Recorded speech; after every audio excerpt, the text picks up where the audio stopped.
샬롬, 오늘은 9월 24일 화요일입니다. 2024년도 이제 오늘을 포함하여 99일밖에 남지 않았습니다. 시간이 참 빠르죠. 남은 기간 동안 올해 목표로 하셨던 모든 일을 이루시고 은혜 가운데 마무리하시길 기도합니다.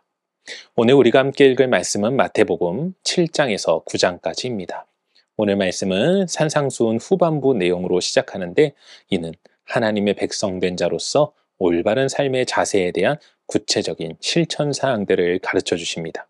이후 예수님께서는 나병 환자, 백부장의 하인, 베드로의 장모, 중풍병자, 혈루증 앓던 여인, 그리고 관리의 딸 등을 고치시고 거라사 지방의 광인과 말 못하는 귀신에 들린 사람을 자유케 하십니다.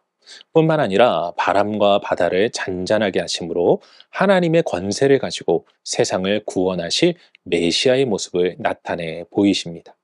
이 외에도 예수님께서 세상에 오신 목적을 소개하는 것과 제자 마태를 부르시는 장면, 그리고 요한의 제자들의 금식 논쟁이 기록되어 있습니다.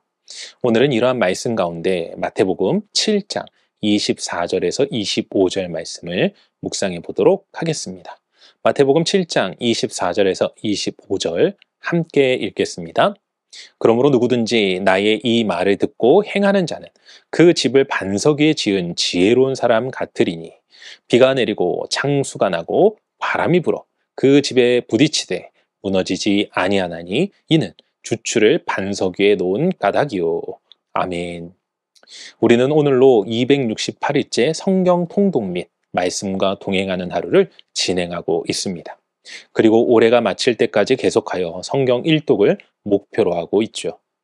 여기서 중요한 것은 우리는 왜 성경을 통독하고 말씀을 묵상하며 1년을 보내고 있는가 하는 것입니다.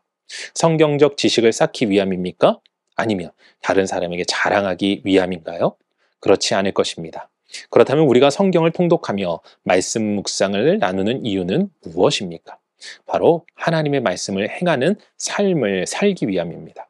우리가 성경을 통독하고 그 말씀 가운데 나에게 주시는 말씀을 붙잡고 하루를 살아가므로 주님과 동행하는 삶을 살아갈 때에 우리의 삶에서 진정한 행복과 승리를 경험할 수 있기 때문입니다. 오늘 본문을 보십시오. 하나님의 말씀을 듣고 행하는 자는 어떠한 상황과 문제 속에서도 흔들리지 않게 될 것을 가르쳐 주지 않습니까? 사랑하는 성도 여러분, 올해뿐만 아니라 우리의 삶이 끝나는 순간까지 하나님의 말씀을 듣고 행하는 자의 삶을 살아가시길 소망합니다. 그렇게 살아갈 때 우리는 삶 속에서 밀려오는 문제들을 능히 이겨낼 수 있을 것입니다.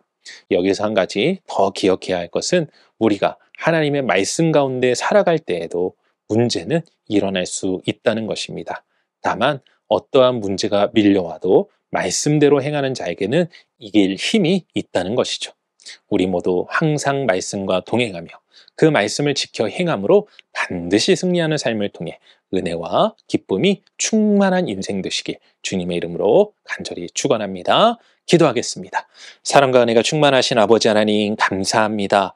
오늘도 말씀과 동행하는 하루를 통하여 우리의 하루를 인도하여 주심에 감사합니다.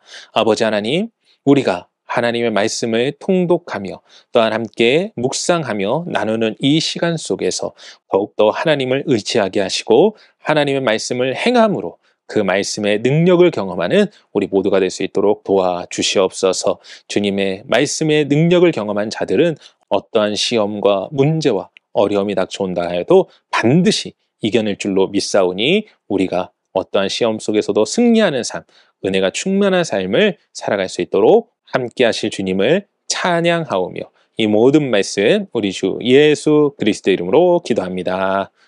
아멘.